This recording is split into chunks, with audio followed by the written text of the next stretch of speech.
infrastructure, safety, and economic vitality goals. And the suggestion that I received was to just say high priority goals set by the council, so that we don't try and anticipate what the discussion would be about the goals when we, as the council is working through the goals. It just automatically ties the two documents together without trying to anticipate what they're going to do. So I don't know if there's any objection to doing that. Andy, yeah, Bernie. Am I recognized? That's me, Matt. My hand's up. Yeah, whoever if anyone has a problem with doing it, just saying goals are set by the council and not trying to anticipate goals now. That's what I'm looking for. I don't have a problem with that, Yeah. Andy. I like that. It simplifies. I was already trying to cut down the wordiness of it when it went on for a really long paragraph. So I think stating it broadly makes sense. Okay. I didn't have a problem with it, Andy. I raised my hand to co-sign what Kathy wrote. It was something that I had tried to highlight in my town manager evaluation, was specifically about seeking funding, additional funding, and especially around climate action measures. So I just wanted to kind of co-sign on with what Kathy had just been talking about. Right. And the only thing I added was that I think there's other money out there besides those tax credits. Absolutely. It's not just climate action money. That was one element of it, but I think generally speaking, that's been one of the concerns and something I'd like to highlight. Thanks. Totally agree, Lynn. You know that it's Yep. So let's see if somebody can recall exactly where it is in the, I think it's in the it's the next page. The next page. Yeah. Yeah. So to move down there for a second, let's continue with the theme we're on. That section, yeah. And that was good. So I see the edit took out the federal direct credits. I think that's fine. You know, my point was there's money on the table. Let's, wherever it is, bring it home.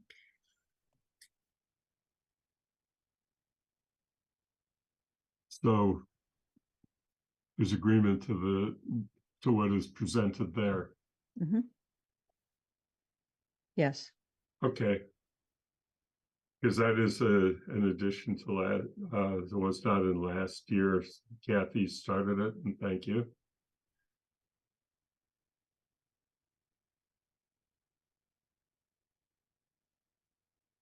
So we're okay with that.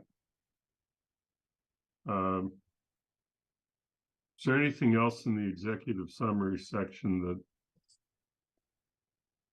people want to jump to now?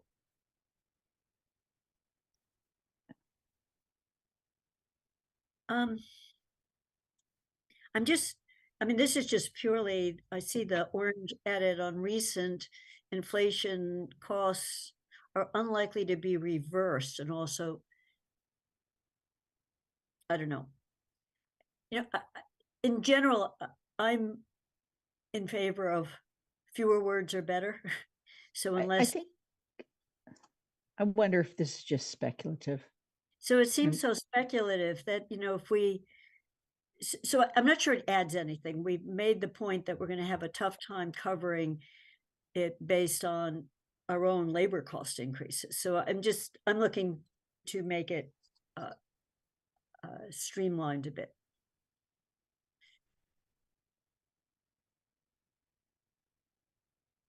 I don't think it does anything to get rid of it.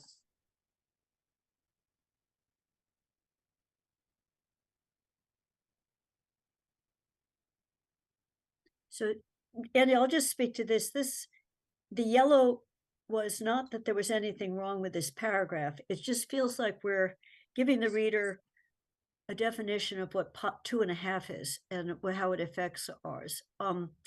and I find it interrupts the flow to have a long paragraph. And my preference would be to put it in a footnote. But as Eddie said, we're not in the practice of putting things in footnotes.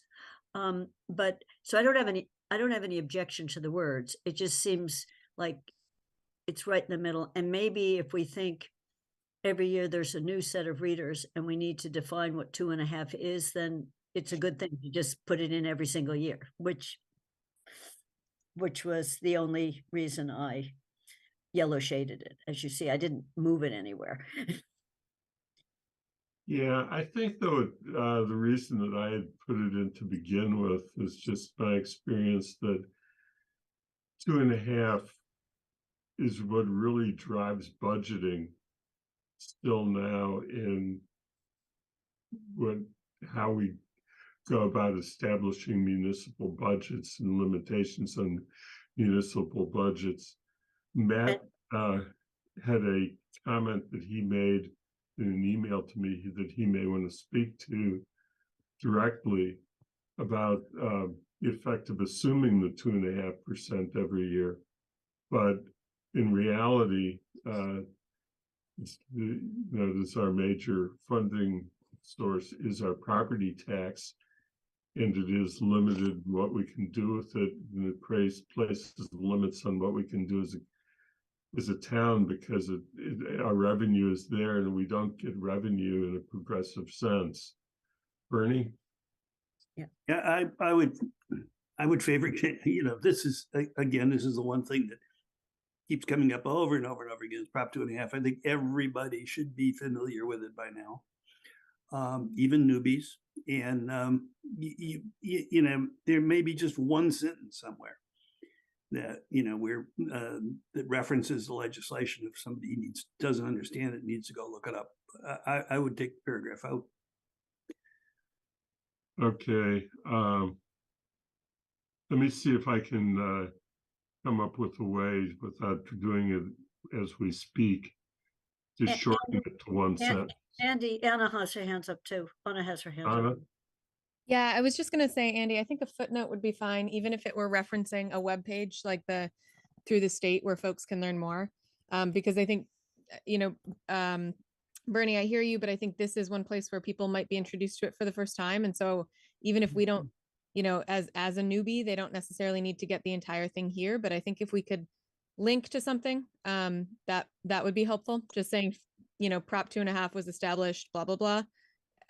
Get it to one sentence and then have a footnote that says reference and then have a website. I think that would suffice, but I'd like to give people the opportunity to get that full kind of download of information should they need it. It doesn't need to be in the report, but I think it needs to link to it. Yeah, that's fine. Okay. Look at that compromise, y'all, on a Thursday afternoon. Yeah, no, I think that's fine. As I say, we'll make sure that it ends up being at most one sentence, and I'll figure it out.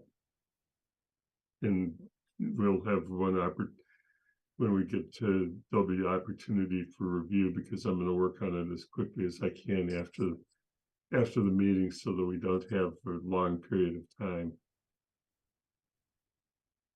So going on, Matt, to you. Thanks, Andy. Yeah, so I want to just clarify, since you brought it up. My comment to you is a shade more nuanced than questioning 2.5. What I was trying to introduce was sort of a comparison of previous budgets that had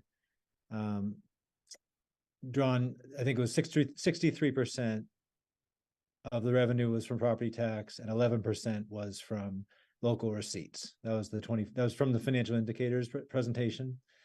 And I think that ratio of property tax to receipts is an interesting thing for us to talk about from a fiscal policy perspective, in terms of something that's got 3 different pieces to it. It has the property tax revenue piece, it has the receipts piece, and then it has the overall spending piece. So any of those 3 pieces could affect that ratio. And I think it might be, I really genuinely would like to hear sort of the thoughts of more experienced folks. But it might be something that that could be introduced in budget guidelines that would set set a goal for the town manager to try to start addressing the burden on taxpayers, the property tax burden. But giving, you know, a goal with a few different mechanisms, a few different ways to work on it. Because I mean, that's certainly one thing that I heard so many times, you know, during the past 6 months was, you know, who is paying attention to the property tax burden and what's being done about it. And I don't think it's any one thing. I certainly don't think it's as simple as, you know, not doing our 2.5% this year. You know, I think it's a much more complicated notion than that. So, and I don't know that I was actually looking at it on the next page in sort of deeper into the revenue discussion, but since you brought it up now, I'll just introduce it there. And, you know, I had mentioned it to you, I mentioned it to Lynn as well. And, you know, if folks want to speak about it, we can hold off on the discussion until, you know, a little bit further into the document, but I wanted to kind of get the idea out there, you know, in its entirety, since you mentioned it. And Matt, I think it's a bigger issue than you've just raised, because the other piece is the share of government of state money that comes into us. You know, if you go back 20 years, it was a bigger share. You know, just Yeah. some things we're maybe more in control of than others, direct control, but indirect control there's, so I think it belongs later if we say anything. No, Yeah. that's right, Kathy. And actually, I mean, the numbers that I was introducing, 2014 was 63 and 11, so that makes 74%, you know, and last year was 68 and 7, which is 75%. So I mean, you're absolutely right. What I was doing by identifying those two streams was trying to narrow down those things that are within our control, or at least our significant influence. You know, obviously policy advocacy at the state and federal level is important work as well. But I think when we're talking about budgeting guidelines, you know, those are the two sources of revenue that we have the most direct impact on. But you're absolutely right. I mean, it's certainly a multi-stream question. Yeah, there's, Andy, remember, I can't raise my yes. hand. Go ahead. I want to just say, I found Matt's concept pretty appealing, but I do want to make sure we save time to discuss it, because it really is almost becomes a financial policy guideline, not just 1 year. Right. There is a little bit of that, of course, in this document, but you know, we do it once a year because of the budget cycle. Right. It's also a question of community education, because I think that all of us as counselors need to explain to our constituents why the burden is so heavy on residential property tax. You know, that comes to a number of things. One is our lack of opportunities for building commercial development. Right. And another is, as Matt pointed out, the fact that some of our other revenue streams that are locally driven, like restaurant tax and hotel motel taxes, driven by the availability of that revenue and the businesses that can generate it. And so that anything that we do that is going to help is probably going to be a long trek and involve some real creative approaches. What Kathy was mentioning about trying to Can we just, could we continue, my request, Bernie's got his hand up, continue to go through this, because there may be a good place to put some of this if we, it doesn't quite fit here, but Bernie, I didn't mean to jump over your. That's okay. Just, I'm sitting back and listening, because another piece of this that's key, critical, is land use. I mean, there's land use decisions that are made by the town, by previous town administrators, and by town meeting, that really do tie hands. And when you try to rework the land use restrictions or requirements, there's lots of yelling and screaming that we want to keep it just the way it is. So we have an interesting situation where we have almost half of our property is in the hands of others that can't be taxed.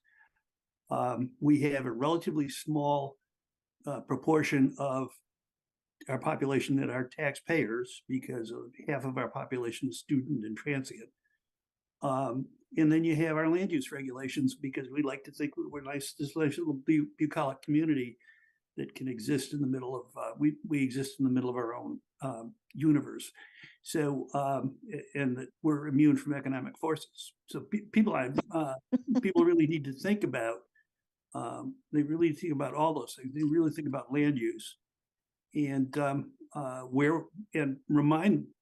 reminded that the town is part of a larger economy.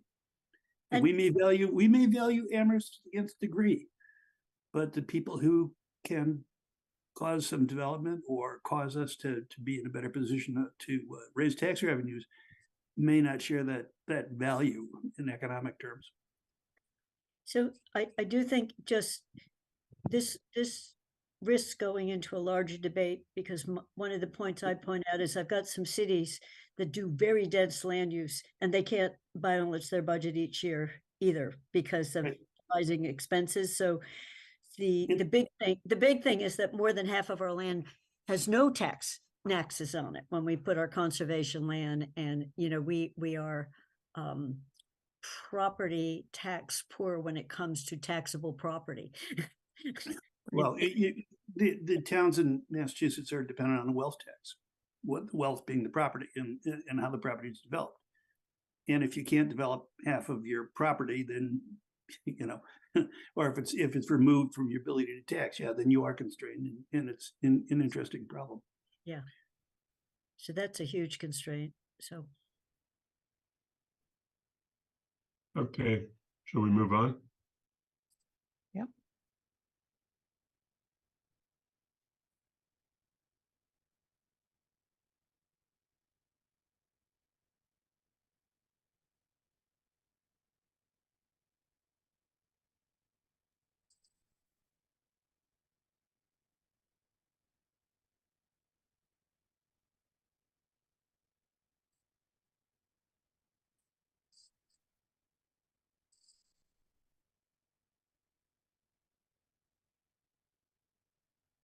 So then we're getting into the revenue projections,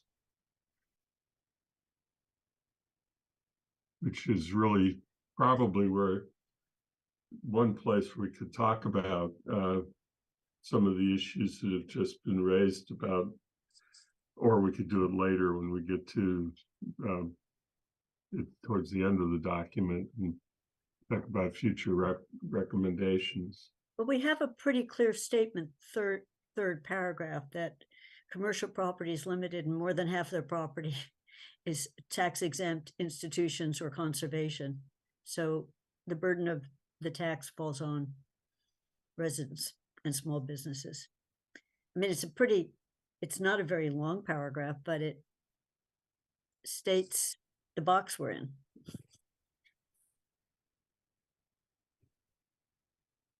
Andy? Yep.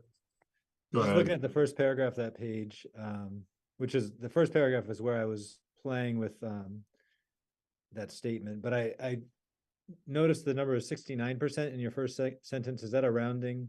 Does it round up to 69%? I checked the numbers for this year based upon the financial indicators presentation. And okay, all right. It changed, it did increase. Up to 69, okay. So I had suggested that sentence that I sent you could potentially just kind of attach to the bottom of this first paragraph here. So, just summarizing again, in FY14, and we could cite the indicators presentation. In FY14, property tax revenue represented 63% of the overall town budget, and local receipts represented 11%. In FY23, it represented, I guess, 69%, and local receipts represented 7%. The ratio of property tax revenue to local receipts is an important one in assessing the fiscal health of the town. If this could be maintained at a constant level, it might represent an effort to ease the burden on property tax. And again, I just offer this as kind of a consideration. It's a revenue consideration because we can talk about, efforts to increase local receipts. And I think that's a different conversation, but I think it's an important one. It's a revenue, and of course, property tax is also a revenue issue. And then, but it also can be obviously a budgeting consideration as well. I mean, a spending consideration, that is. So anyway, that's one place that I had thought it might fit. Matt, would you send me that, please?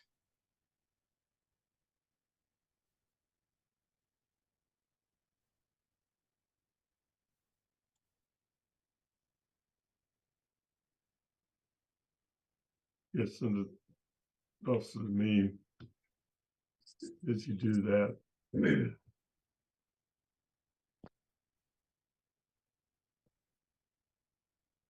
And just, Lynn, if you put it in, just if anyone puts it in, so it doesn't interfere with the flow. I'm not objecting to putting in because 69% is a big number, and the new growth number is put in as a pretty conservative number. So I would put it right after all of that rather than in the middle of it. The sentence that Would you put it here or at the end? at the end. Yeah. Okay, where I have It- sentence.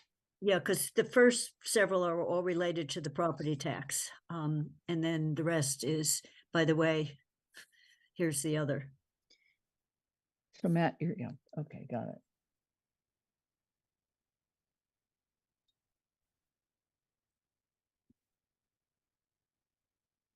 So.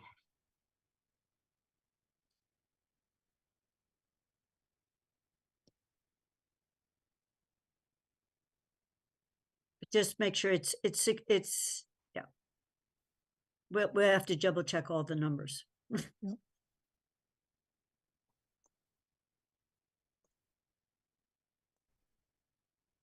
Okay.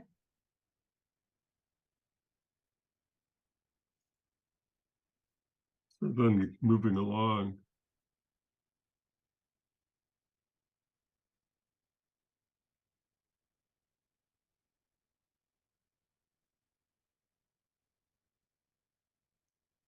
I think that confirm, so I'm trying to confirm some stuff too. Council supports continuation of the policy that reserves funds should not be used to support recurring expenses for reasons we explain in the next section. Obviously, we'll come back at it again, but it comes up, we did sort of put it into the summary as well as into the expense section. And the point is obvious. Once you do it, you deplete the reserves and you don't have them to use the next year to continue the same program. You haven't built in stable funding. Bob? Yeah, I just wanted to, in the paragraph that talks about pilots, I remember last year pilot was a 4-letter word, so I think it's there on that page. It's section, yeah, Yep. that's it. I just wanted to say or add to that, just or make other contributions. It doesn't have to be cash contributions. They could give us land, they could give us, other kinds of support. Yep. Okay. We'll get it in one place or another.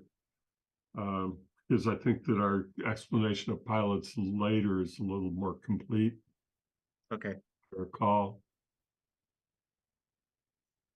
I only put this thing right here because somebody, when we get all done, needs to check if the numbering's all the same. Yeah. Yeah, no, I'll double check. I did double check Andy's 69%. It is 69, but page numbers and cross references will make sure we still have those sections. Yeah, some of that waits to the end because as you add and subtract language, you change pagination. Yep. percentages that are based on something else, it's worth checking right away. Oh, yeah, no, the pages can't go in yet. Will they have to constantly be changed? Sometimes I do page, as you did this code to remind me to go back and check. So we're on to the expenses section, which is So- very brief because I Well, actually, that was removed. We're in the general budgeting policy. That's right. Assumption is the third. I changed, just so anyone knows why I did this, is we talk about expenditures later, so it didn't feel that it goes here. So it just felt redundant. That's why it's gone. I'm sorry, I need to make sure that Athena, that that Alicia had to leave the meeting. Oh, I didn't catch that. Thanks for mentioning it. Did Alicia, pardon? Alicia had to leave the meeting. Oh.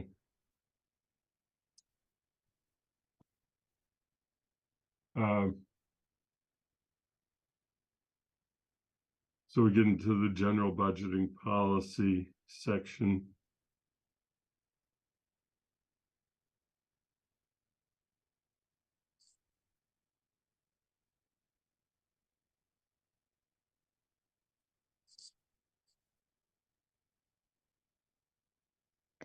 I had one thing here.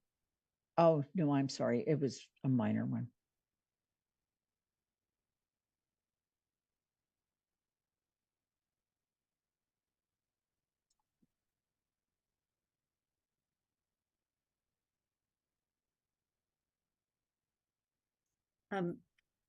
Andy rightfully deleted the yellow stuff. I don't want anything about the library in there. So I'm fine with taking it out.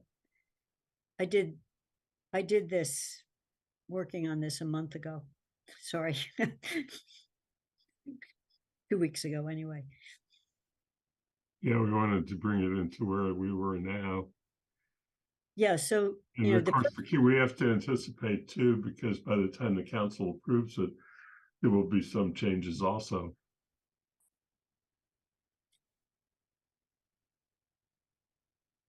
So do we have to project what we think? So what you're seeing is cuts, or sometimes it was just, that was last year's story. It's all over, so we were saying that so when you're seeing some of the things that were cut out of the document where we didn't yet have a school contract and other pieces, we didn't want to get it. So I'll stay on this page, but Lynn started to scroll to the next one. I think people could see what I'd done. Yeah. Yeah.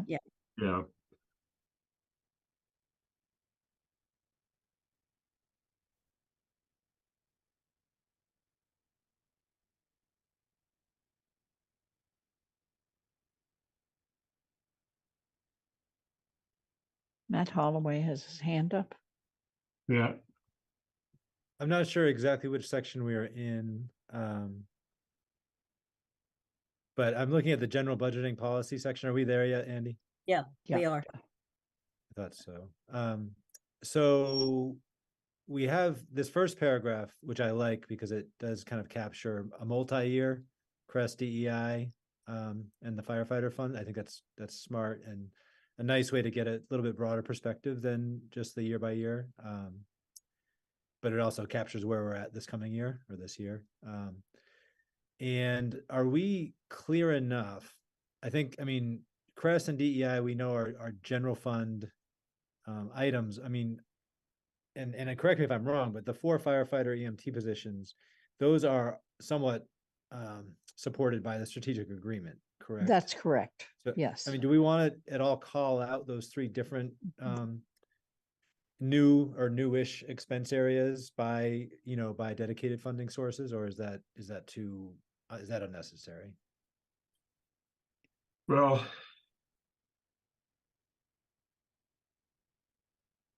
CREST and DEI are now town departments, and we're essentially recognizing that they are departments that are not contingent upon any outside funding. They have to come into the budget totally. But Just but you could add a sentence here for right after this, smooth the transition, you could say the strategic agreement for UMass will help support the firefighters, right? Yeah, Because that's that, so we're losing the ARPA money that allowed us to put 4 in, but we've got some money coming. And so it's not saying it covers it, but will help support it. Yeah, I just think it's a helpful, it's an appropriate acknowledgement of that effort, that Mhm. I all agree. members made. I agree with that as well, since we repeatedly call on, getting more financial resources from UMass and the state. It's nice to acknowledge that there's been some work done and there's some progress in that area. And then just wordsmithing, I would say will help, because we're talking about the coming year instead of help, will help. Yep.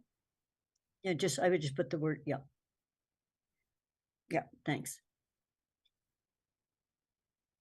I think that's And I made a change in the next paragraph because I think you said major in education. You said with education. Yeah. And it's higher ed. I mean, Yeah. we're not trying to tax the common school. It was a joke. oh, why not? Well,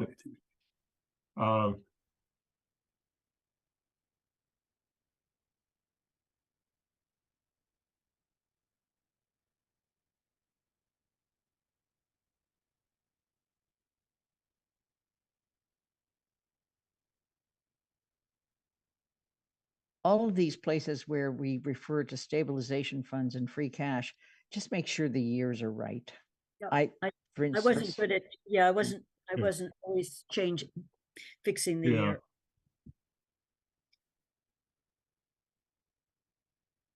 so that ends that section.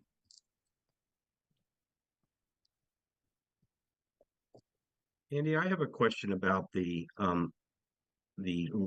percentage of levy we're going to go to capital. I mean, that's a goal, right? We don't know that we can actually do that. Can we this year? I'm not sure that we'll be able to. That's a question I think that you have to revisit every year. When that was first established as a goal to get it higher, it was probably under just around 7%. And there was a goal was established to move it to 10%. And it took until this current year that we're in now to get it to 10%. After having established that goal back when we still had town meeting. Well, but this, in answer, Bob, this is in the guideline. So we could say the guideline has the 10.5. So we support the recommendation that you included in the guidelines would be a way to do it. And then flip side, Bob, if we don't put 10.5 in this year and we vote the library, we're going to be in trouble. Well, I don't disagree with that. So it's a goal, but right now, Paul and company has literally put 10.5 in the table that we're referencing for people. Mhm. Right. Right. Yeah, no, I'm aware of that. It's just, I mean, I think it's fine. I just wanted to make sure that we keep our eye on that because I'm not sure we're going to be able to make 10.5% this year. And then the other thing is that was the one when we hit the wall a couple years ago, that's where we cut, so unless, It is. so we could put unless this needs to be adjusted, and we expect you'll come back to us if it needs to be adjusted or something about that, if we can't maintain it. I think that's assumed. I don't think you need to even say it. I wouldn't put that in there because Okay. you don't want to don't want to give too much away. Yeah, I mean, it's reality. What we end up with is that we have this big chunk of capital needs. Then we want to maintain current programs that, because we assume that we have them because they're valuable and we have good people working to do that work. And then we always have ideas from the community and from the council to do something else. And that's that as we get into that, let's do this new initiative, that we're trying to do some protection. Because when we realize that you start going that route and the other two are at risk, or you can't do it. So Bob, are you comfortable leaving it written the way it is, or we should say as recommended in the guidelines? I think we should just leave it as is. I just wanted to make sure that we understood that this is, you know, we may or may not make it this year, and we need to be prepared as a committee to address that. But Matt I has, agree with Kathy's point that if we go forward with the library and cut the 10.5%, we put other things at great risk. Understood.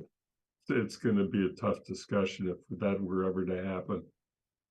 Matt's got his hand up, Andy. Yeah, go ahead, Matt. Yeah, thanks, Kathy. Yeah, I think, I mean, personally, only strengthening that 10.5, I think is the only thing I would support here. But I actually wanted to back up to the previous paragraph about cannabis. So making a decision about the funding structure has been a carryover. However, it seems likely that this incoming council will be starting to spend or design a program to spend money out of the reparations stabilization account. And I personally do not fully understand the implications of that on the account, on the interest. None of us do. We haven't seen the model yet to project sort of what the impacts will be of spending that money. And so I think there is an element of uncertainty on that account, on that stabilization account, that we should at least acknowledge in these guidelines. And I don't think until we see any projections, we put this aside until the new year, but that I just want to flag for everybody that's certainly going to be something that's a variable in this coming year's budget.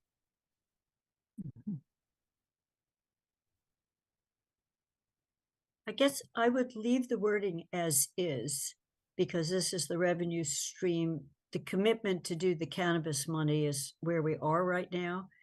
But so that's the guideline, right? We don't have any other guidance to provide right now, but you're right that something might change next year.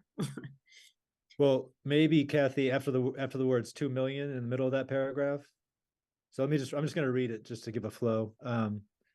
On June 27th, the council established a goal that we make transfers to the fund annually based upon the financial health of the town in an amount equal to the certified cannabis tax revenue for the previous year, but not to exceed $205,000 until such a time as the town's contribution equals 2 million, period. However, a proposal has come forward from the reparations committee to begin spending money out of this account sooner, and the town manager will need to be prepared for so I just want to acknowledge the uncertainty, because I think it actually very well may touch this coming year's budget. But I think that, can I just say, I think that's a different issue, because this says the town's contribution equals 2 million. It doesn't say it's an endowment fund. In other words, we just keep a clock on how much we add every year. And if they spent the wad, it doesn't have anything about the withdrawals. This is really right. just flow in. But when we wrote this last year, there was no withdrawal on the table. So I mean, but what I'm saying is last year the and this year. The only commitment we have that's standing right now is to regularly putting up money until it gets to 2 million. And now that we're at 100,000 rather than 200 a year, it'll take longer.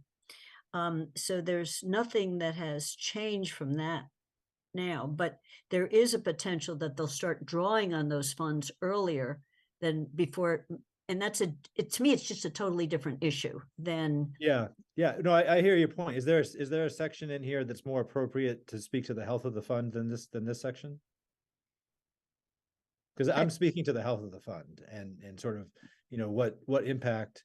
I mean, I realized on December 7th, 2023, there's no commitment to withdrawal, but I think that the general direction is going to be by, you know, it may be the proposal that they might start drawing on. It goes in this next section is expenses for operations, that there's a Yeah. place that, you know, during the year there may, because it doesn't really affect the operating fund at all. It just is drawing down on that other, that special reserve.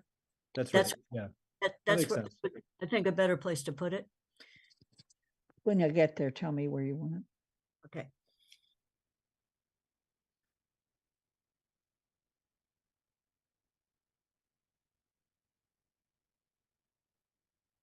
Are we all in agreement that 3% for each of the major areas is what we want? Mhm. Yes. Yes. Yeah. Okay. Keep going then.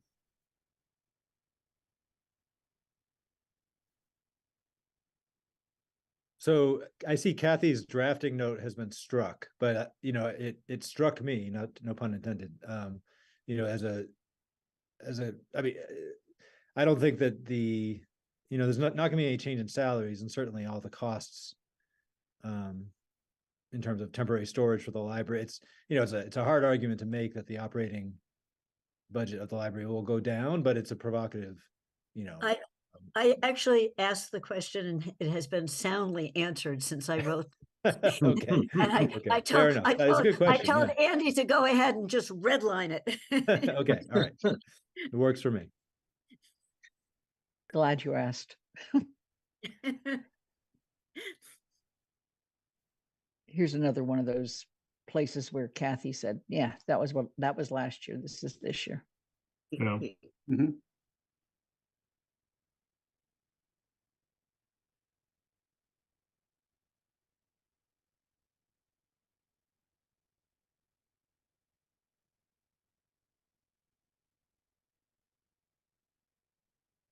So, you know, when I cut, let me just think, Andy's, I don't know which was mine, but because of that earlier paragraph on climate, it said, we're doing this with investments in all this. I was wherever possible trying to not say things more than once.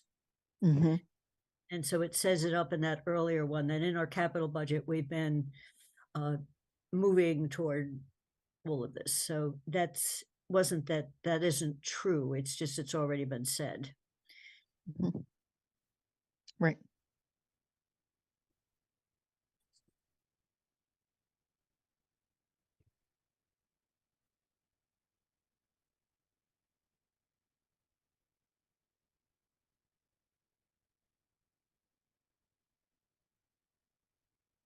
And again, repetitive.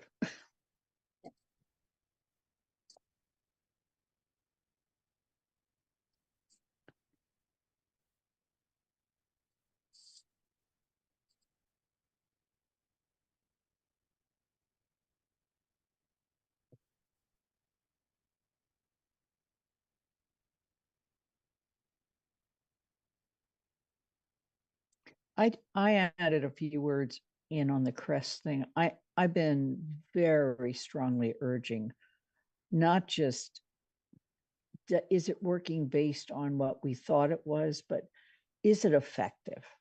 And Right. so I put program evaluation to assess effectiveness. And, you know, and did you put the potential of teamwork, or did I? Because You know, did. way back in LEAP, there was never the thought that they would be totally separate. And Right. just so everyone knows, if you look at what Northampton's been doing in Greenfield, they've got much more, they've got evidence they're making a difference, and they had to get it up running. But some of it is 2 people going out in an unmarked car, one of it before the handoff happens. So we've got a model that has been keeping things separate, and we're But so I agree, Lynn, with what you Right. put. I just think we need to think of what could make this work well. Yeah, interestingly, the Cahoots program, which is the original community responder program on Eugene Park, Yes. that's funded through the Eugene Police Department.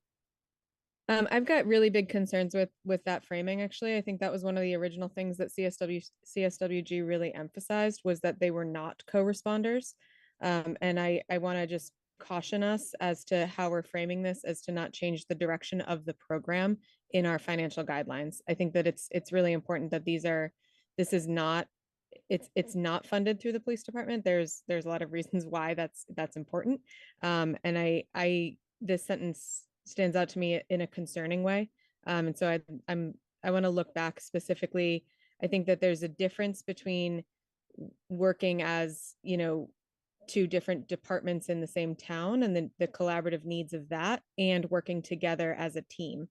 And I think that there's a lot that comes between those two things, or sorry, not as a team, as co-responders. And so I would caution our financial guidelines as away from possibly changing a program directive. And I worry that that's what this does. They're going to be co-responders. It's not a co-responder model, Bernie. In certain, well, the model that was in the CSW report is flawed. What happens in real life is there are going to be times when they will be co-responders, and we have to be careful not to confuse this community response program with, like Greenfield or other towns, where they have a mental health counselor who rides along with the police officer. Right. That's a different thing altogether. But to think that Crest will operate independently, will never interact with the police, and that's not true. There will be, again, with Cahoots, which is run by a clinic, fully fledged mental health clinic. There's an overlap between their being co-responders with the police and being co-responders with the emergency medical services. Even though the Cahoots team has a health person, a nurse practitioner as part of the two-person response team. So I wouldn't hold on to the CSW model, because there's a lot of problems with that. And I think Crest, if it's going to be successful, is going to have to evolve, and we're going to have to look at how successful it is.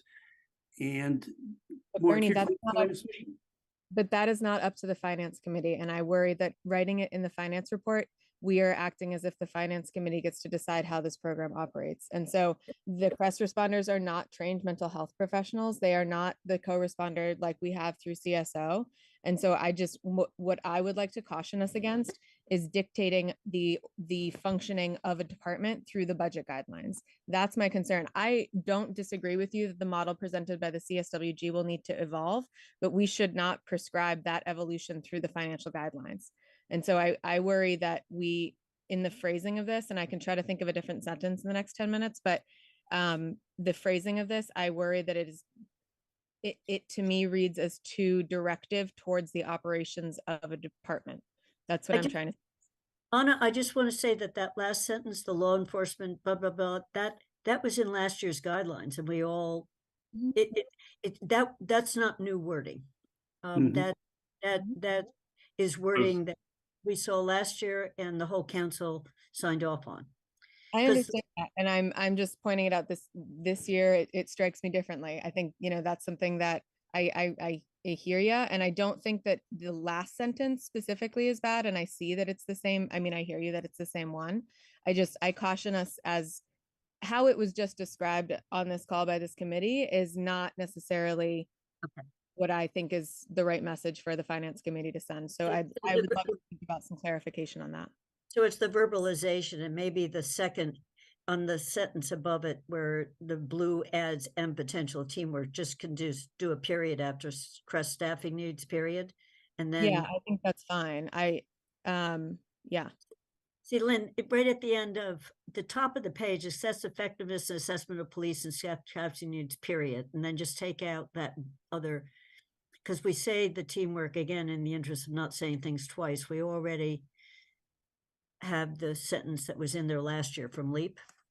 Yep. I just wrote that we needed to identify when the LEAP report was, because there may be others down the road. Mhm. It was, I just had it up. Um, So can 21. we're kind of outside of the hand raising Yeah, component, it's which hard- is throwing it's me off hard a to little, do. which is fine. You know, I'm happy to jump into. I am continuing to be curious about sort of the evaluation, the CREST evaluation, and I think is something that should really steer the staffing conversation. And so I think, yeah, I mean, I think that, you know, the financial dimension should be a part of that evaluation, and I see there's an evaluation to assess effectiveness. I actually think to Anna's point, you know, the effectiveness of the program is not sort of, that's outside the purview of these guidelines, but the financial impact of the program, you know, is. So I don't know if there's a way that we can sort of seek out some quantitative metrics. You know, one thing that I have shared with several folks is, you know, Greenfield program, for example. You know, I recently read an article where they talk about the number of diversionary calls. You know, calls that were diverted off the police and into their mental health team. That's, you know, I would like to see some kind of metrics, quantitative data, which then can be translated into dollars, and I think, you know, is an appropriate metric for fiscal guidelines and to guide staffing. So I don't know on the fly, Lynn, I don't know if that's a helpful framing for the issue, but I'm just wondering about, instead of this bit that says assess effectiveness.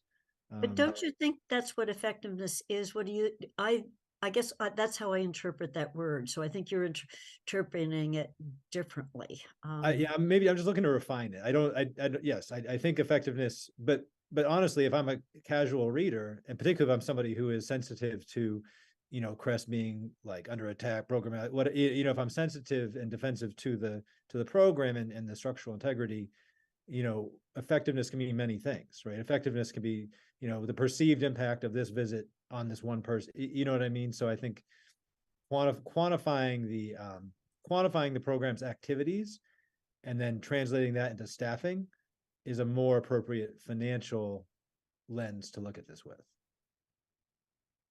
Yeah, I would agree, but I'm not I'm not upset by the use of the term, you know, effectiveness. I mean, every town department should be demonstrating its effectiveness.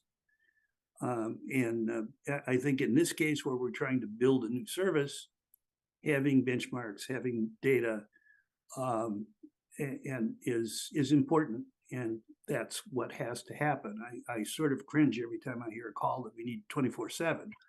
There's no evidence of that. So let's you know, as we build a new department, let's see, and we can rely on the folks from LEAP. We have a major research university just down the street. We can get some ways of measuring effectiveness, and that means how many calls are diverted, who's being helped. You know, so that's fine.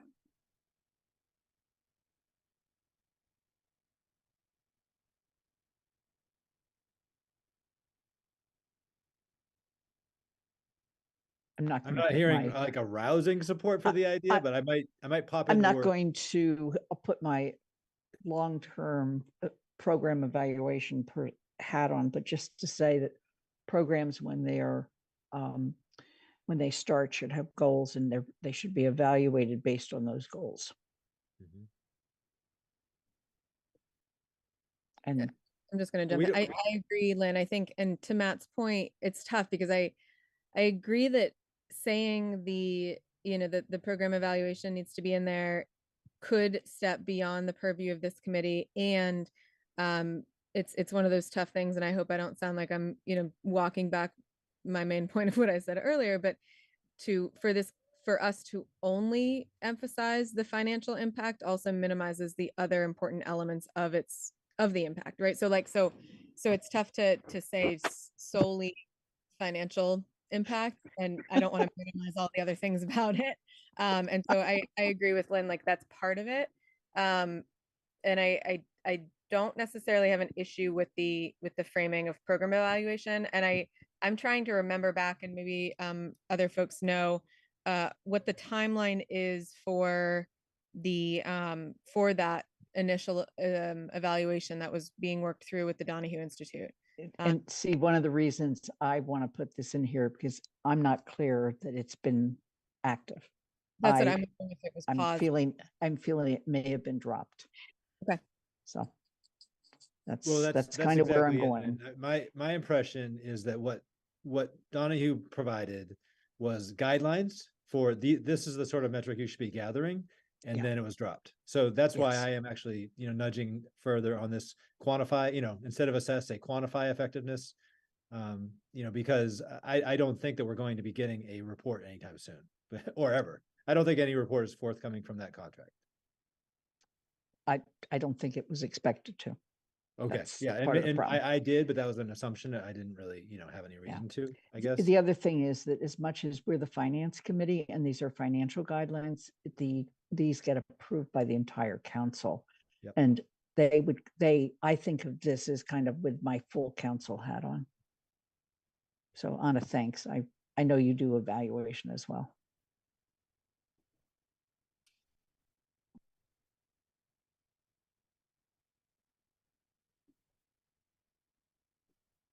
One of the questions, I sorry. think we're also trying to make sure that we send out a warning to the world and to the people who are saying it was originally envisioned as a 24/7 program. We need to have adequate staff so that we can have responders available 24/7. And if we have to cut the police department, we should do it because this is a more effective way to respond to a segment of the need. And we're trying to sort of come up with some method of saying, hey, wait a minute, we got to evaluate that better. I think we're going too far with this discussion, to tell you the truth. I mean, Lynn, if there's a better wording for assess effectiveness, fine. I think we're just saying that we need to assess both the police and CRES. If we have staffing shortage, if we have people on burnout in different departments, we need to worry about, so I think it's maybe, Lynn, your words read as a red flag, rather than should be adjusted in future years based on experience and assessment, but in any case, I just think this is just guidelines. And so we are hoping that next year is better than this year, is the way I would put it. That's fair. Lynn, can Anna, I make? Yeah, go ahead. So I think one of the things that we're kind of ignoring here are the other elements of public safety that CRES does interface with quite often. And so I'm wondering if we shift instead of the sentence that is pinging in my brain, and I know it was in there last year, but it's pinging in my brain, is the need for community responders and police to work together. I guess I'm wondering if we can say something. I mean, I guess I don't know if this is still emphasizing what the LEAP report did, and I'm trying to find the exact sentence that this is referring to, but I'm wondering if it's, we recognize the need for community responders who are a part of a robust community safety network, or something that's emphasizing, because what the LEAP report also talks about is calls from the fire department that CRES eventually might respond to. And so I think I don't want to just have it be I don't know, just those two, because it is, and that's been the emphasis of the program from the start, is that it is part of our community safety network. So even if it's just,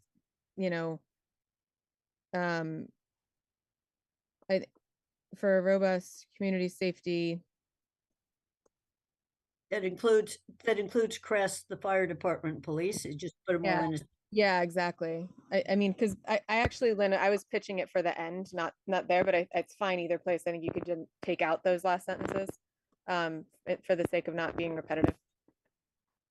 But I think that, yeah, I wanted to emphasize that that was the vision that Paul's always presented it as one of the legs of our public safety stool table. I don't know. He uses it as a branches, maybe. So you want this where? Instead of we need community responders and police who work together, I was just saying we need community responders as part of a robust community safety team. That's all, instead of just police who work together, because they do also work together with fire, presumably. That makes good sense. And again, So do you want should this be evaluated. sentence? Yes. Right. I think in the budget, don't we refer to all three departments under public safety? We do.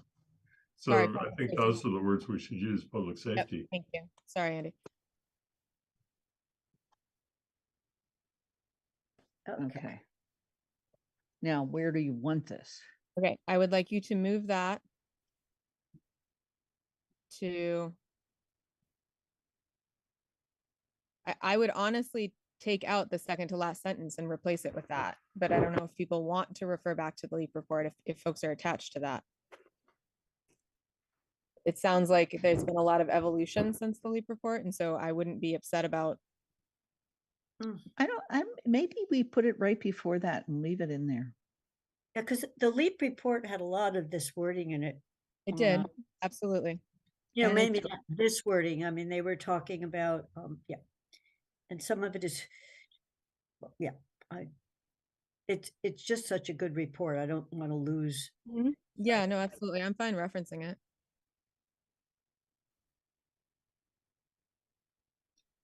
How about just evaluation to assess effectiveness? That sounds fine.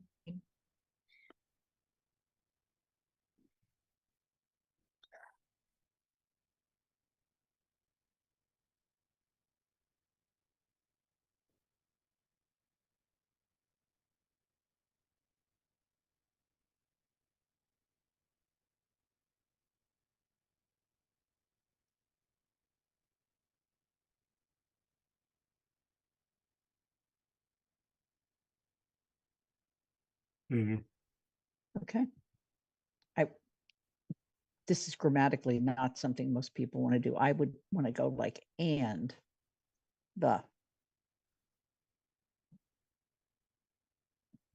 That's fine.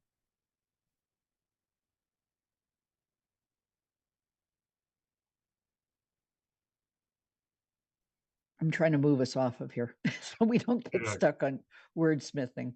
That's what I was trying to avoid, but Yeah. Because the next section is capital and Yeah, but we're not there yet because Kathy said something here that triggered something for me. The finance committee. Okay, that's, Andy put that in because I forgot to. This is the specific, the motion we passed that is putting money in the budget. Right. yeah.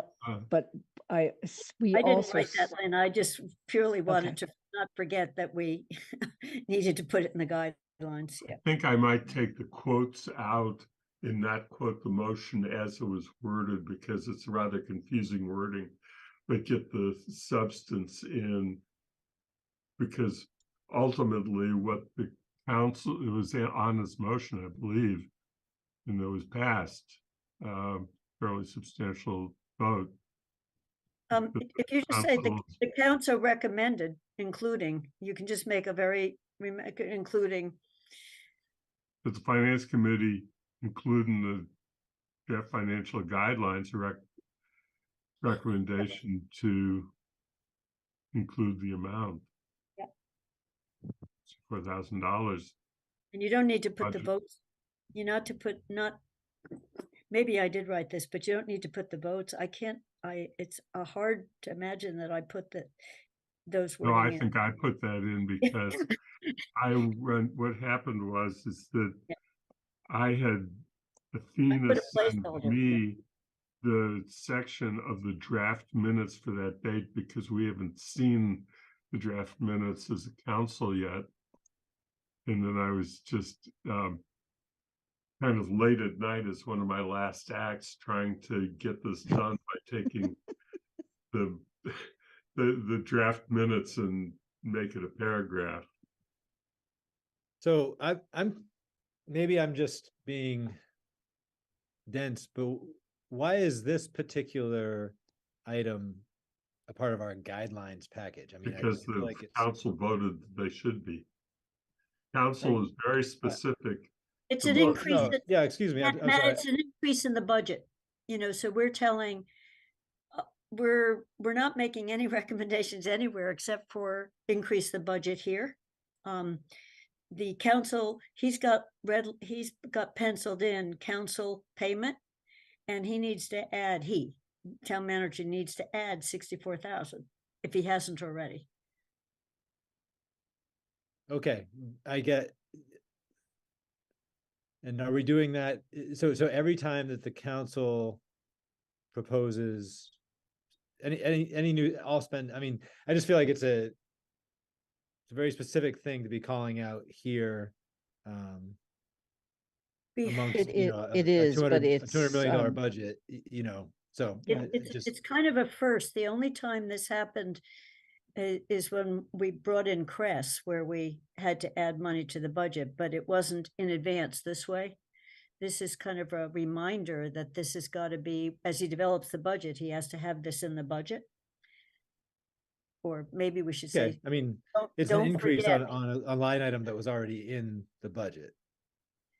yes. I mean, if others feel like it's vital to have it in the guide, it doesn't feel like a guideline, it feels like a very specific, Yeah, line item except for the increase. fact that we can't avoid the fact that the council voted 7-2 to include this, ask the finance committee to include Put it this. in the guidelines.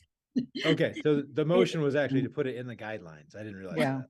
Yeah, it- what's it in was- the quotes now, part of which has been deleted to make it read better.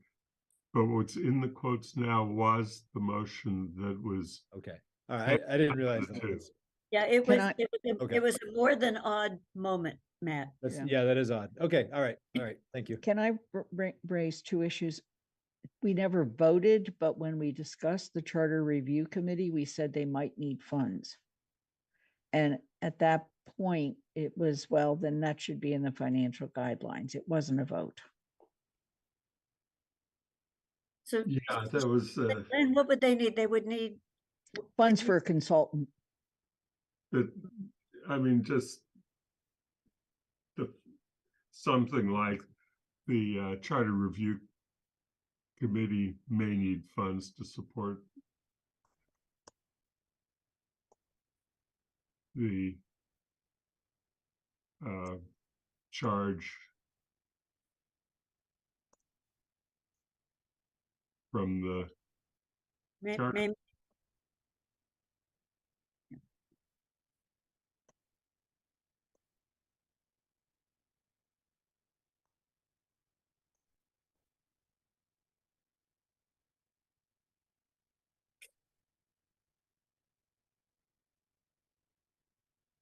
Can I ask a very pointed question? And that is, do we want to test out the council through the guideline draft as to whether or not they're willing to entertain increase for school committee and library? Actually, library doesn't get paid. I wouldn't put it here. Okay. So we do know that if it's not included in the budget, it can't happen. Right. That's my point. Right, but I wouldn't put it, I guess I would oppose putting it in here. So let me think of it that way. Then maybe I'll bring it up when we discuss it with the full town council. Yeah, no, I I think think it's, that's appropriate. I think that's the right place to put it for a subset of us to take more money out of the operating budget for these entities. And then I had another comment here. I don't ever remember us discussing or ever having it being proposed that we use ARPA to reduce the new elementary school costs. Oh, yeah, I didn't mean to say that. If I did. Okay. I don't know who said it, but it's Yeah. not something I remember. No, I it looks like maybe I put that in, so this particular sentence right up to that period and getting rid of all the rest, was a suggestion from me, if we're willing to make it, that given how tight we are, we allocate the ARPA funds to, town capital needs.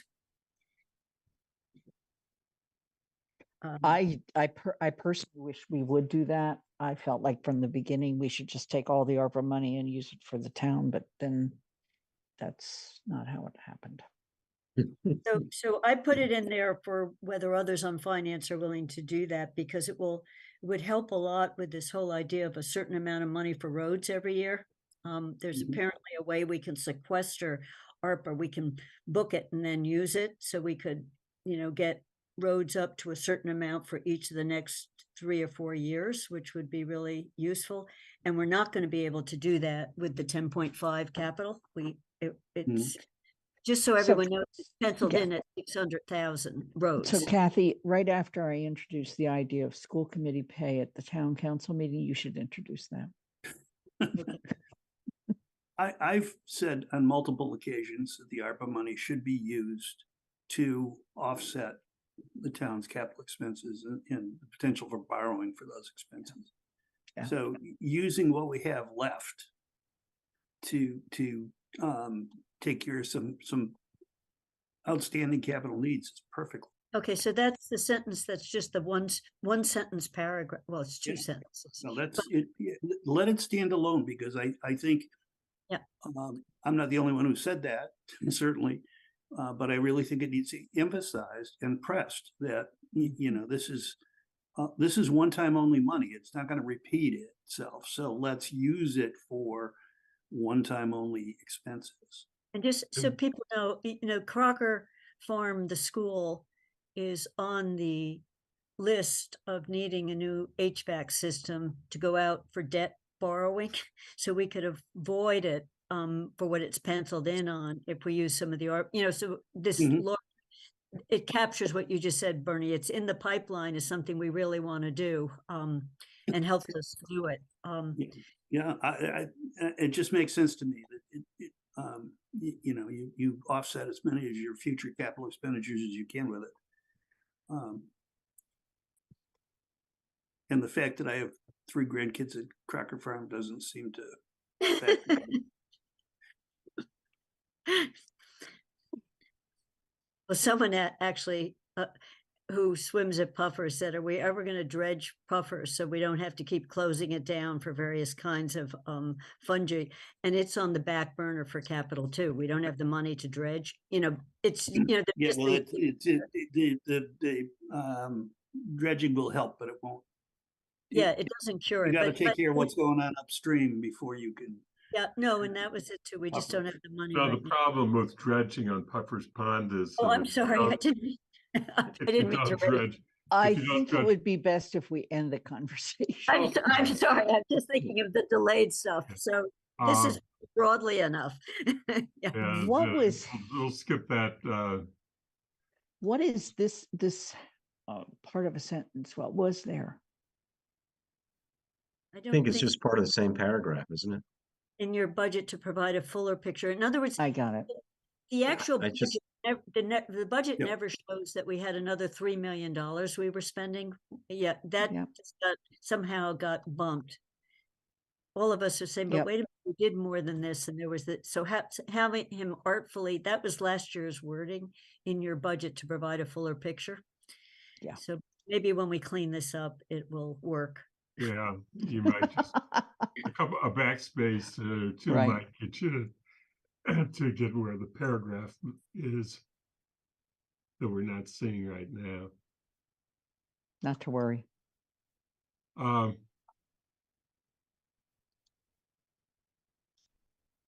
Just so you know, in my in the MMA Fiscal Policy Committee, we did do a discussion once of how different communities are using ARPA funds, and most communities were avoiding using ARPA funds for any recurring expenses, and therefore they were using a lot for capital.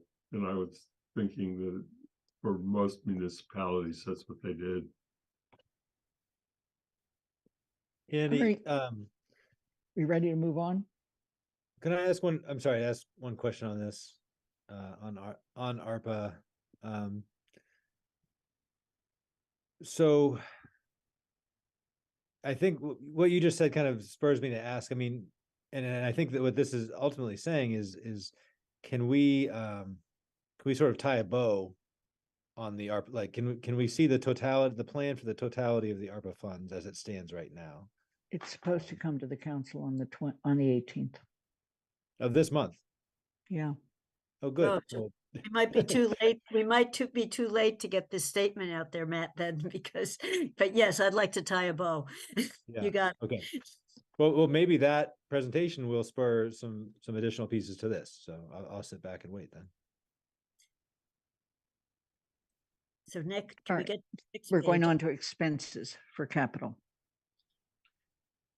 Boy, it's hard to read with all this line. Yeah, on I mean, that you raised. Hold on. What, Let me do what, the following up.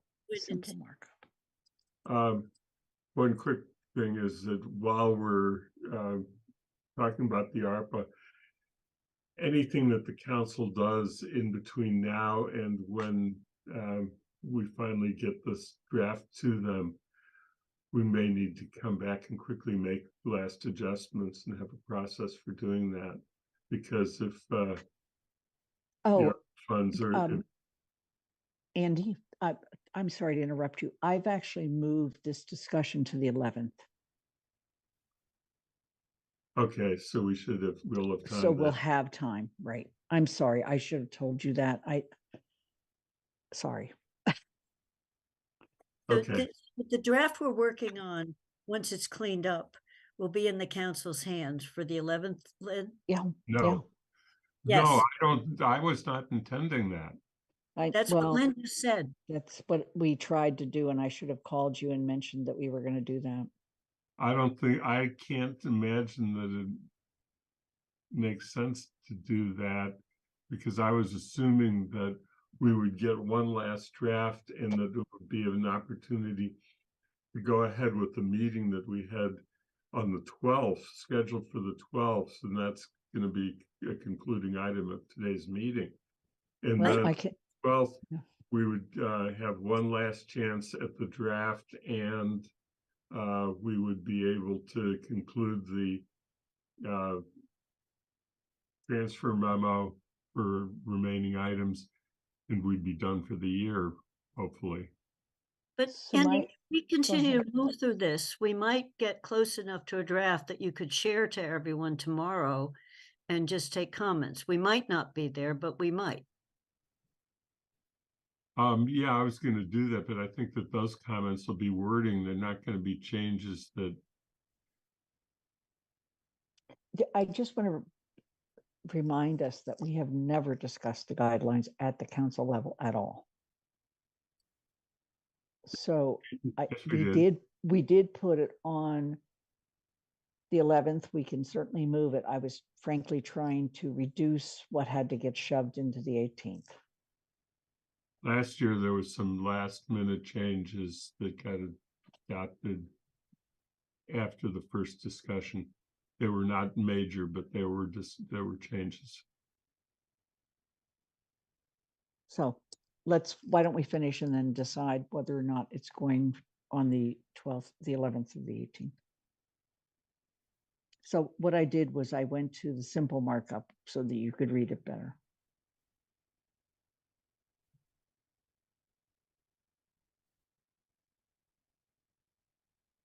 I think we skipped ahead a little bit. Yeah, it's one page earlier, Lynn, where the stuff on the school was in there. Thank you. Uh-huh. Even earlier? Yeah, we were on capital, right? Yeah, we were Yeah. on this. Yeah, Mhm. you're right. Sorry.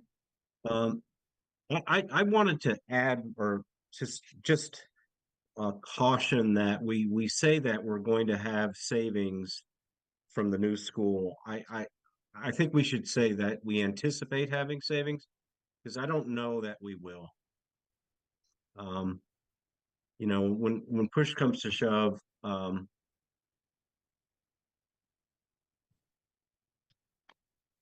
Yeah, it's in that paragraph, well, the next to last, So it's the Lynn, next to last sentence. the way you could change it is remove the supportive with one net zero will generate savings in energy costs. Just put a period because that part we're sure of. You're right on staffing, Bob. We have. So it says with one net zero will save funds in utility costs. We're completely offsetting the utility costs. Or you could just say might, or hopefully, It's $250,000. It's no, but what we were hoping is that the staffing will be more efficient. We said that during the campaign to pass Right. the debt exclusion. but then that's okay to, but he's right in not promising that. Yeah, no, I said that. We need to have a qualifying word. I would say anticipate, not hope. Mhm. Thank you.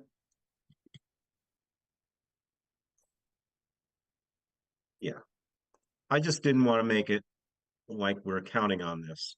Right. Even though we're counting on it. District schools with one- Even though we are, but you know, No, that's fair. I've never known a new project to save money. I can tell you, from my experience in working in renovating one of the schools in Deerfield, that all those savings, where did all those savings go? I took And- out the staff. That's better.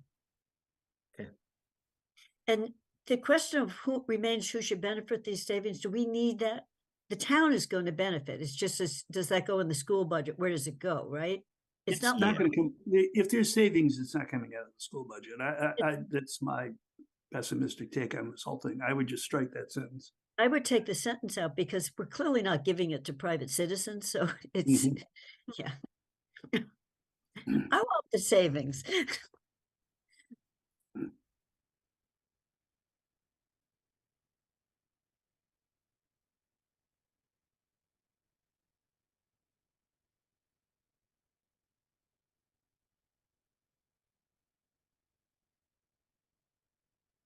What- There's no borrowing in the first part of 2024. So just to cover principal and interest costs, starting in FY 25, right, Lynn? Yeah, but it doesn't start in the first half of 24. Right, no, so I'm just saying that, take out that first half of If 24. if it's happening, it, might happen in FY 25, you can put it in by referencing the year we're developing the budget guidelines for. You could take everything out after interest costs, period.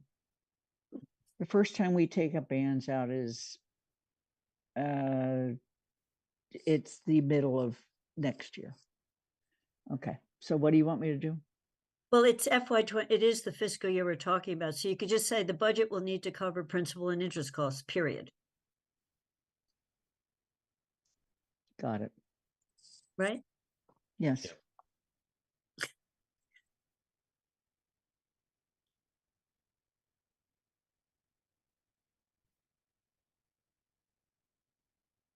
So, I wanted to say right here, to start and complete these projects. that's exactly, that wasn't my larger point, Lynn, but I was gonna say the exact same thing, and I was gonna try to phrase it in a non-snarky way, but yes, I think, complete is a.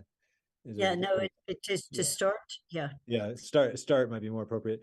I wanted to ask a question of this group, and I guess I'm fairly neutral on it, but there are a few allusions elsewhere in this document to working with other towns on roads and Mhm. sidewalks, and so, some of those sort of outside the box funding structures that we've been talking about in various settings for a long time. And I wonder if collective purchasing, you know, some of those projects that are you know, collective purchasing and collective bidding services could also be included in that brainstorm of ideas.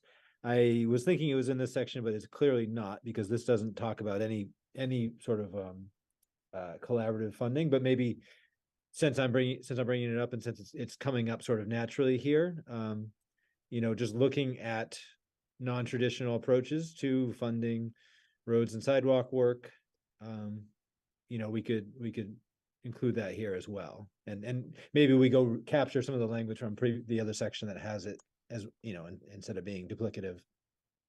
But I think collective purchasing, along with, you know, regionalization and you know, collaboration with our neighbors, I mean, everything should sort of be on the table for this roads and sidewalk plan.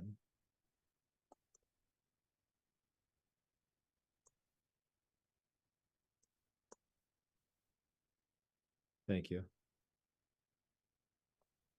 I'm totally supportive of keeping that in there. Mhm. Yep.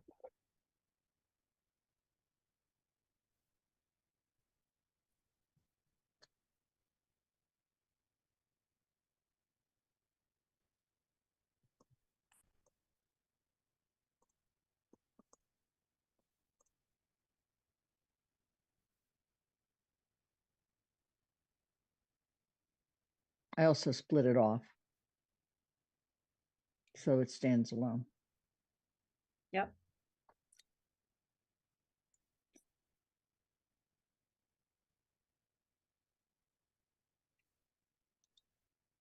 And this does apply across the board, but I don't want to get this longer. Mhm. It really drives me nuts that Hadley is now buying a ladder truck when we're buying a ladder truck, I know. you know, and It's just ridiculous. these are $2 million purchases. Yeah, that's, wow. You're not going to keep, you're not going to keep Hadley from buying a ladder truck. No. I know, but Bernie, There's a whole different dynamic there. Believe me. Bernie, I knew you would say that. I'm just thinking, you know, the number of times they're building. Just don't worry about it. But it's like, holy mackerel! And then when I pointed out what Northampton spent for a ladder truck, which was $1 million less than ours, they said, "Oh, but we buy a better one."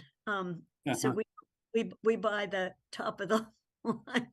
But yeah, they're just so expensive, and you can't share with Northampton. But in any case, I like the idea of roads. Keep it simple.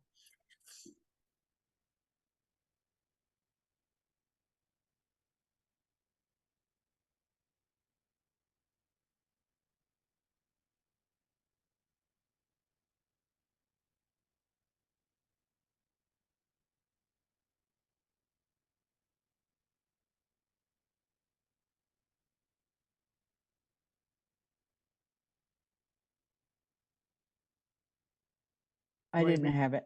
I didn't have any other changes in here.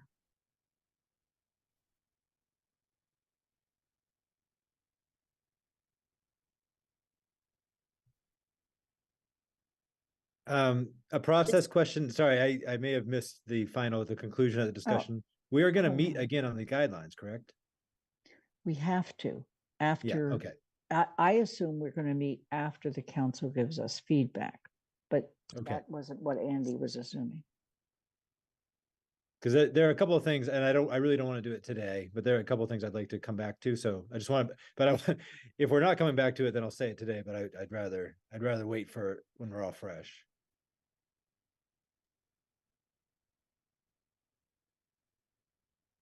So Andy, we are committed to coming back. Is that's right? I was hoping that we would do one more meeting and that would be it for the year. And we had tentatively put down, everybody had agreed to meeting Tuesday of next week, which is the day after the council meeting. Great. Yeah, but we're not, but Andy, you said you don't, I just need to get straight so I have an agenda one way or the other. Are you looking to get feedback from councils on this draft? Well, we're getting into two separate things. You have made the commitment to do it on the 11th. I can change the agenda. So we will do it on the 11th. I can change the agenda. I was trying to find things I I thought think might be ready. on the comfort level of the committee. Here's my suggestion. I don't know if I could work on this, Lynn could work at this, or Andy, we could take this messy thing, accept the changes, and share it with everybody. And if there's anything major that people feel needs a discussion, we inform Lynn it doesn't go on the 11th. If they can be put in with Matt, you said you have a couple things. It's comment bubbles. We can say this is a rough draft. This isn't a comment bubble. Paul offered some very minor suggestions that were wording changes for clarity purposes. Yeah. And they're not in here, but they're not hard to get in. So, but Matt is talking about, it sounded like something more major. Yeah, what I'd like to do, and the truth is, the point that I started, the first thing I brought up tonight or today, whatever it is, that first item, I would like to, and I don't know, I don't think that now is the time, but I would like to go a little bit further and actually see if the committee wants to start exploring an ideal percent of property tax that supports our annual budget.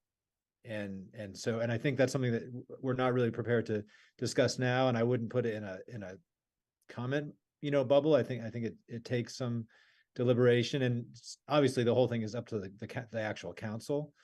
So that's the thing. I don't want to be coy. I mean, but we did include a sentence above.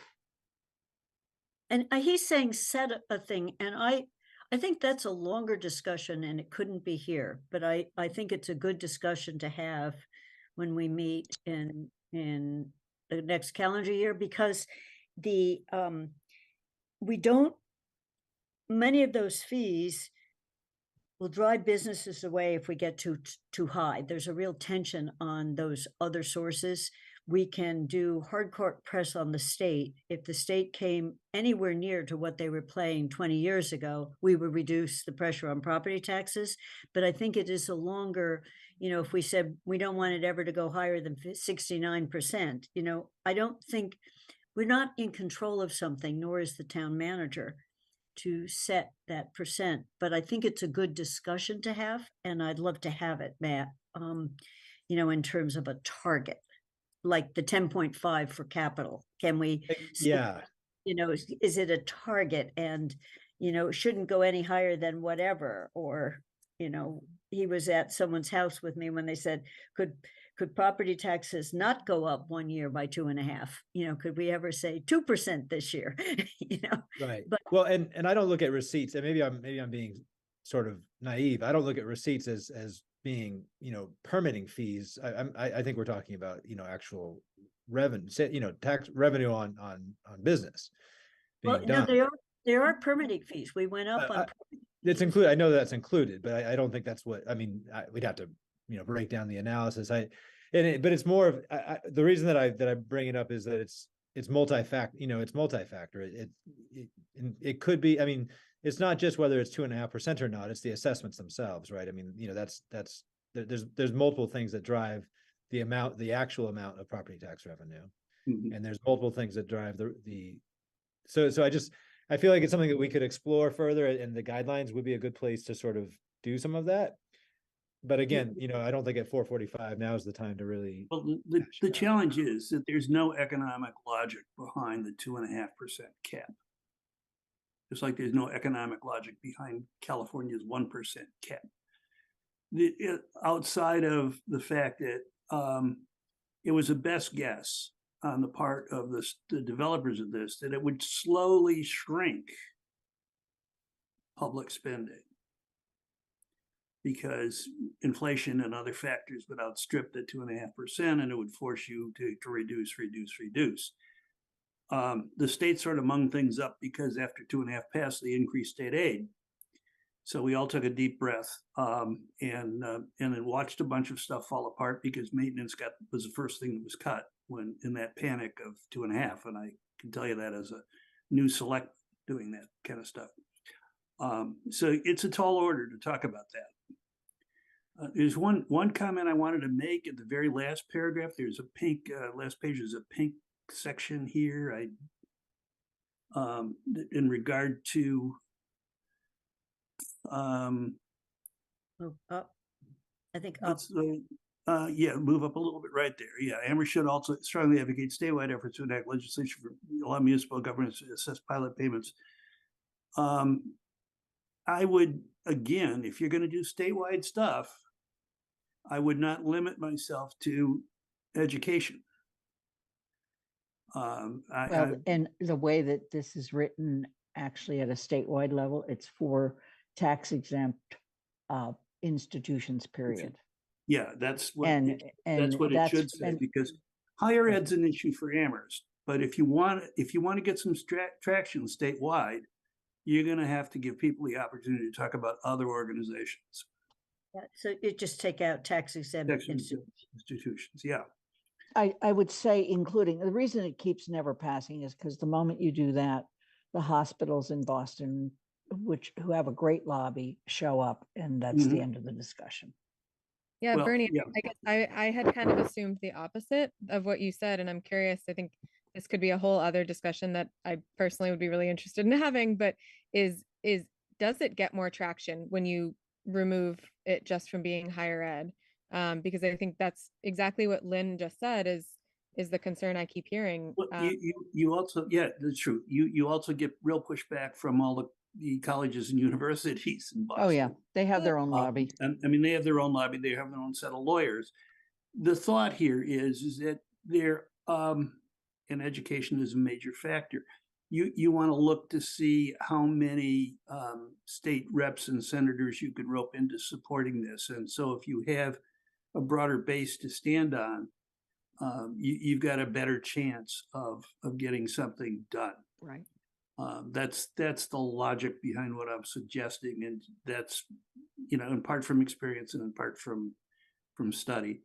I mean, I could easily be agnostic about this, but I really think that if you want to broaden the base, if you're going to talk about state impact, don't talk about just the state colleges, talk about the prisons, talk about state offices, talk about other programs the state operates. The same seems to be for tax exempt organizations. I mean, I took on an animal welfare organization in Deerfield because it would have cost us a great deal of money of property taxes if they managed to get their tax exempt status. It's too easy to become tax exempt. So, And Andy, I think you have to look at that. So.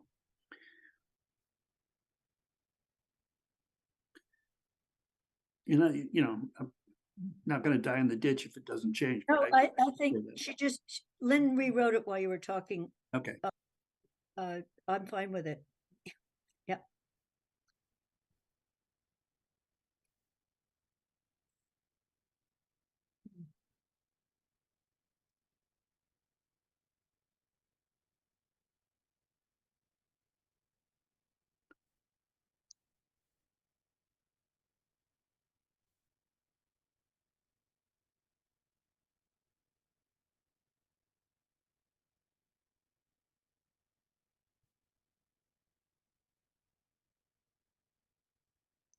I think we're done. Yeah. Yep. So, Remember to save it, Lynn. Oh, I am. Believe me. do we want to take a vote to say that the committee recommends the draft guidelines for council consideration as discussed at the meeting? Andy, is this is this your final recommendation, or are you just sending a draft to the council for a review? I don't think you need a motion if you're looking for feedback and you're going to make more changes on Tuesday.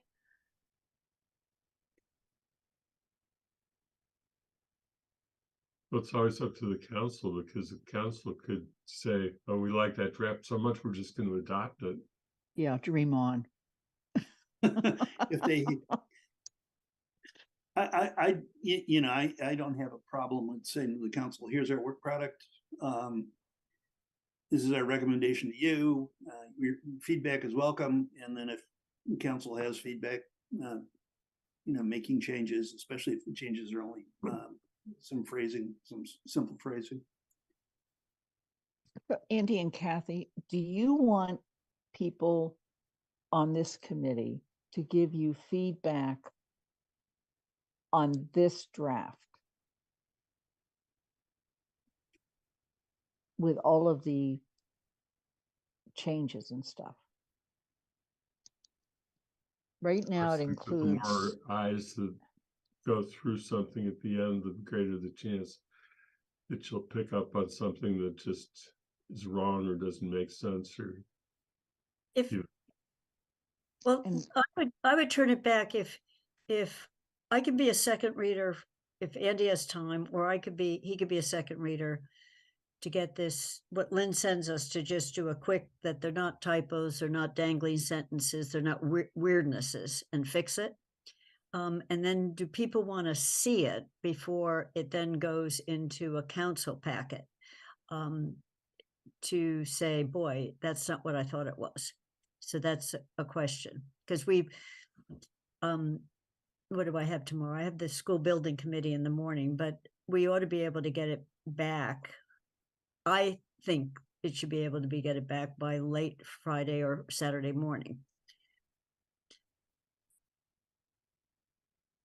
Given what I just saw, Lynn, I mean, because you were making changes as you went along. Mhm. So I so that's, are you turning it over, or do you want to see it again? You're going to see it again anyway. I mean, everyone will get a copy, but does it move from here to something called rough first draft, or whatever we label it?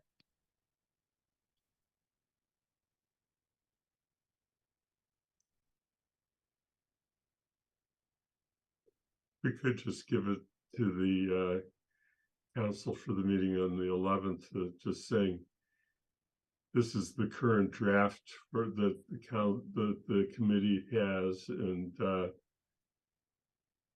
if you have any comments on it, they're welcome. Is that Let's see okay what with they do Is with that okay with everyone? Yeah. Sure. Yeah. Thumbs up. I would specifically ask the council if there's an area that's missing that they would like to see addressed. I think that's more important than wordsmithing at this point. Right. That's a great suggestion, Bob, because we have a counselor who's a good wordsmither, so we'll try to ask for something important missing, or something that they wildly would never say it that way. No, not. Yeah. Okay. I was going to say, if there is wordsmithing desired, I would emphasize that any substantive wordsmithing should be done by sending that feedback as like a marked up version or something back, and not done in the council meeting, just for the sake of all of our sanity.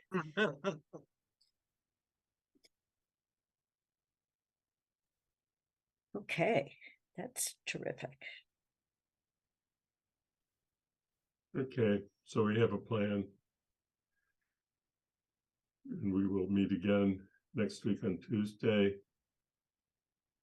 And anything that remains on the guidelines and the transfer memo, do you think that, I think then we really don't have the need for another meeting this year if we can finish those two items.